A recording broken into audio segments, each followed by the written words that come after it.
Viewers, আসসালামু আলাইকুম। Viewers, আমরা যখন বাড়িতে সবজি উৎপাদন করি তখন আমাদের কিছু বিষয়কে লক্ষ্য রেখে আমরা এই কাজটা করে থাকি। আর অন্যতম সেটি হচ্ছে বিষমুক্ত সবজি ভক্ষণের সুযোগ গ্রহণ করা। বাজারে বিষে সবজিগুলো সয়লাভ, আমরা যখন বাড়িতে উৎপাদন করব তখন বিষমুক্ত সবজি আমরা ভক্ষণ করতে চাবো, এটা স্বাভাবিক। কিন্তু বিষমুক্ত সবজি আপনি কীভাবে উৎপাদন করবেন সেটি কিন্তু আমাদেরকে জানতে হবে।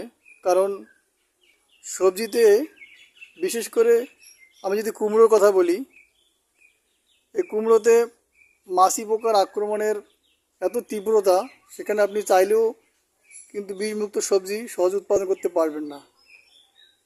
যেমন বিষমুক্ত সবজি উৎপাদন করার জন্য আপনি দেখতে পাচ্ছেন ইয়েলো স্টিকি ট্র্যাপ আটকানো হয়েছে, ফেরোমন ফাঁদ আটকানো হয়েছে। সেখানে কিন্তু পর্যাপ্ত পরিমাণে মাছি সে ফাঁদের মধ্যে আটকা পড়েছে।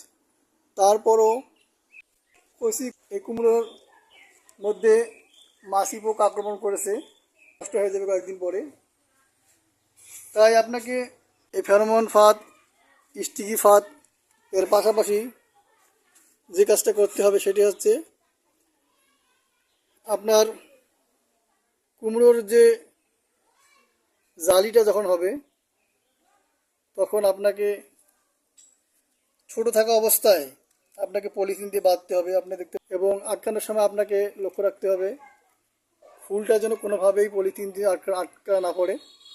আপনারা দেখতে পাচ্ছেন যে এই কুমড়োর জালিটিকেও পলিথিন দিয়ে বাঁধা হয়েছিল, আপনারা দাগ দেখতে পাচ্ছেন। বাঁধার কারণে এটি কিন্তু মাছি পোকা থেকে সুরক্ষিত হয়েছে। এটি কিন্তু পরাগায়ন শেষ হয়ে গেছে। এখন আপনার যে কাজটা করতে হবে, এই কুমড়োটিকে তুলনামূলকভাবে আর একটু বড় পলিথিন দিয়ে বাঁধতে হবে। এভাবে যদি আপনি বাড়িতে বিষমুক্ত সবজি ভক্ষণ করার জন্য একটু কষ্ট করেন, আপনারা এখানে দেখতে পাচ্ছেন যে এই কুমড়োটিতে সাইজের সঙ্গে সঙ্গে বড় পলিথিন বাঁধানো হয়েছে, ফলে কুমড়োটি মাছি পোকা থেকে সম্পূর্ণরূপে সুরক্ষিত